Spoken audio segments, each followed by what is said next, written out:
Hi guys, welcome to Talks again, joined by Michelle, Alex, Gareth and Leona. Today we're talking about anxiety in schools. Here we go. Yeah, that's not a solution. No, we're not trying to find a solution, just Oh, right. like what is causing anxiety. Yeah.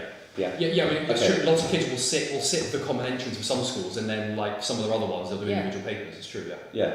Which that makes And those are notoriously absolutely no hard sense. as well. Like the Lashma paper is like one of them, like, oh my god, I've got a Lashma paper. So how do you even prepare for that?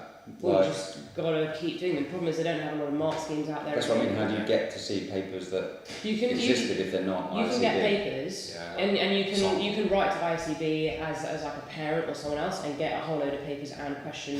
Right. You can get 11 plus and 13 plus papers. Yeah. Right. Okay. Yeah. Which are helpful, but not specific. So one kid, 10-year-old has got to then do how many exams have they got to Depends do? how many exams that schools are applying for. Let's say they typically pay for five. Five, Let's yeah. say five. So three of them might take the standard common entrance paper. Yeah. Except that that's their measure. But Which is the two, ICB, independent schools exam. Yeah, or maybe two or three, and then the remaining two or three will have their own paper, like Latin, for example.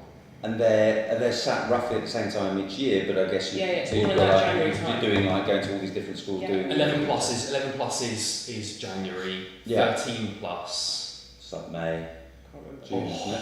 I don't know about 13 plus. Crikey, Yeah. a bit later. No, it's May, June. Is it? Yeah. Okay. I'm sure it's later in the year.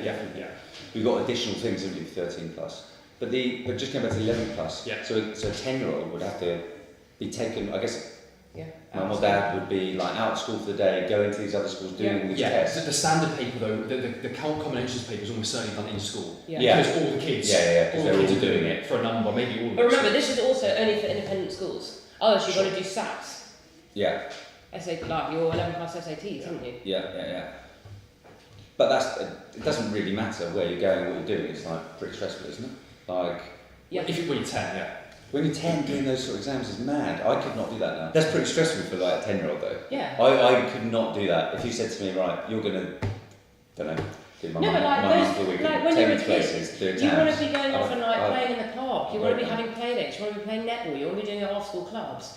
There's so little time to do a club, homework, and then do any kind of tutoring or preparation or anything else that there is for the 11 plus. But that's what really annoys me about these schools. These headmasters, I keep seeing this in the press at the moment. Also, going to say this for a tutoring company, but headmasters keep coming out saying, tutoring, it's very bad. We don't know all this absolute nonsense. When actually it's their schools that's driving the pressure, which is driving the anxiety, which is driving the fear, which is driving the need for additional support. I think 9 out of 10, tutoring isn't actually about content. That's what these guys were whinging about. They're teaching the wrong thing, and I'm sure that happens. But I used to work in a school, so I know teachers teach the wrong thing. So it doesn't work like that. I think actually the tutoring is where the confidence comes in. That's agree. The biggest thing is that suddenly you've got someone who's going to come in and help you on a one-to-one basis. They're your mentor, even whichever way you look at it. They're your friend and they're your tutor, getting you to that level, which you never have in schools. Yeah. Schools are definitely wrong on that fact. I think it's a pride thing as well. Posh lads saying that. It's a pride. Schools don't want to admit that they're not doing a sufficient job and need outside sourcing, basically. So it's a bit of a pride kick. Yeah, definitely. To be like, oh, Fred's getting tutored on the side. Yeah. It's such a taboo. No one's called Fred in a private school, but yeah, I see what you mean. Horatio needs tutoring on the side. Better. Yeah, exactly. Horatio needs tutoring on the side. It's got a nice sort of ring to it. We might do that as a campaign. But yeah, I mean that's the biggest issue with schools. So I think actually schools are a big driver for anxiety. I don't think that they alleviate it at all. No. And also competition at that age.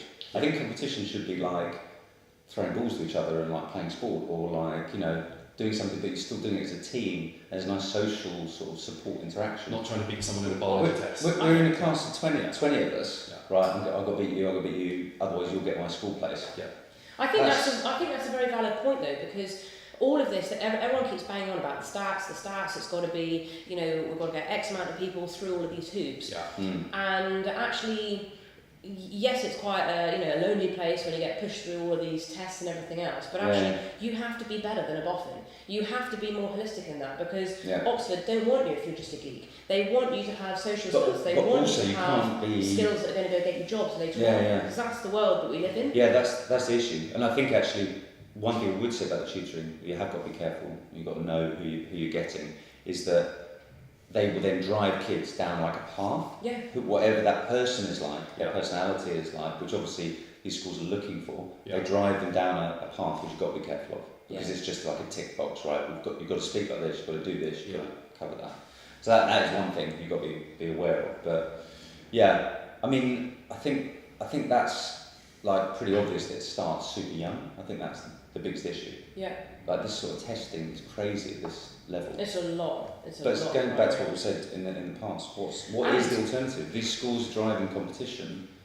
What's the alternative? Like how it's not going to just suddenly stop. We just don't have the time and the resources to not put them through it. But I think what needs to happen is that the message about the pressure and everything else is that this isn't your end all and be all. I think that's what it needs to come down to, and obviously schools want to push it so that they're better off in the league tables, that they got X amount through to this school, X amount through to that school. But I think from more of like a pastoral level, it needs to be a little bit more grounded. That it doesn't matter.